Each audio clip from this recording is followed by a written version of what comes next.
So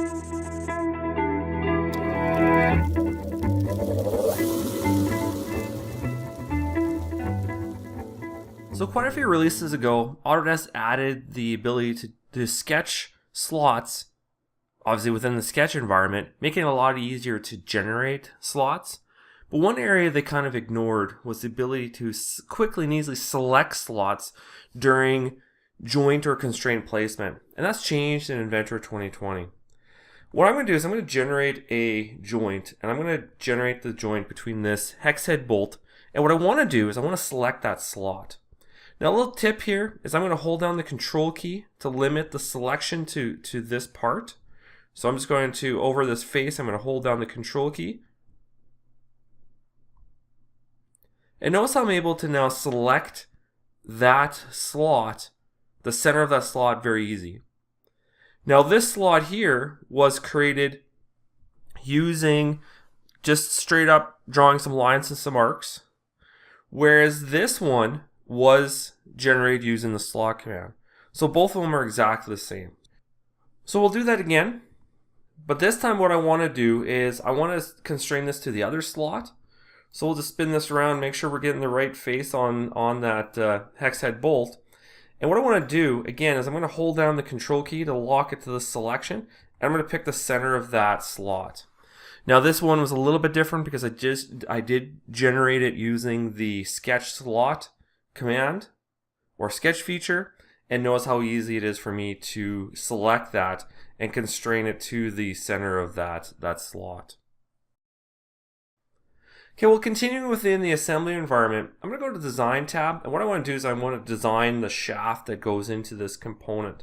So what I'm going to do is I'm going to start the shaft generator, and notice in the upper right corner the toggle now to enable or disable the subassembly structure. So what I'm going to do is I'm going to leave this off right now, and I'm going to click OK.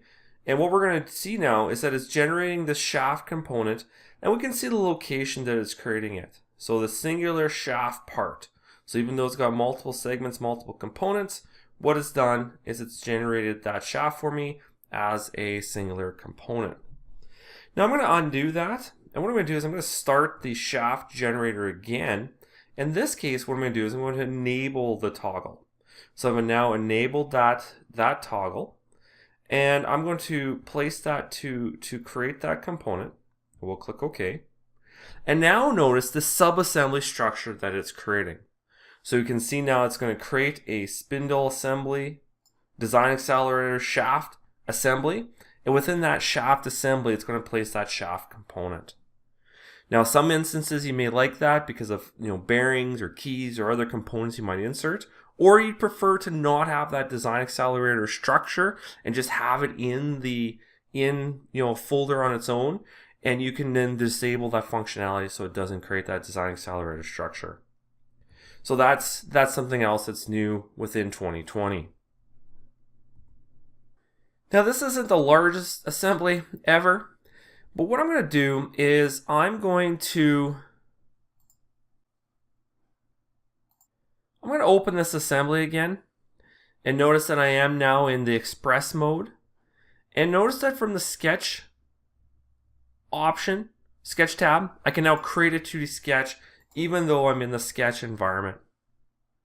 Now additional things that is included is the ability to, as we just seen, create and edit 2D sketches. We can now select work features using the selection and visibility controls. We have the ability to turn off visibility-wise shared and unconsumed sketches. And there's a handful of other features that are now included while you're within Express mode. So less limiting than it was before.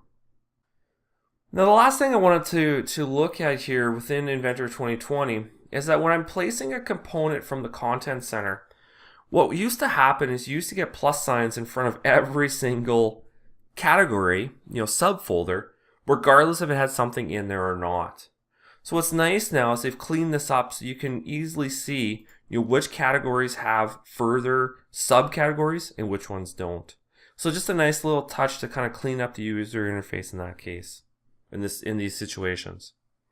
So some of the enhancements within 2020 regarding productivity and workflows.